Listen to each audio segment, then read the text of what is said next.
শেখ হাসিনা পতন হয়েছিল 1 বছর আগে। এই বাংলাদেশ স্বাধীন হয়েছে। ছেলে পেলে এবং ছাত্র সমাজ এবং জনগণ সকল রাজনৈতিক দল মিলে এই শেখ হাসিনাকে এই দেশ থেকে বিতাড়িত করার জন্য প্রায় 16 বছর আমাদেরকে কষ্ট করতে হয়েছে। রাজপথে আমাদের সাথে সৈনিক ছিল কারা?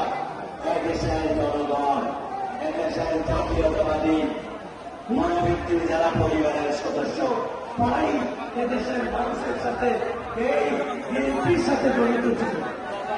আমরা দেখেছি এখানে সিরাজ সদাগরের দোকান লুটপাটটা দেখেছি, স্টেশন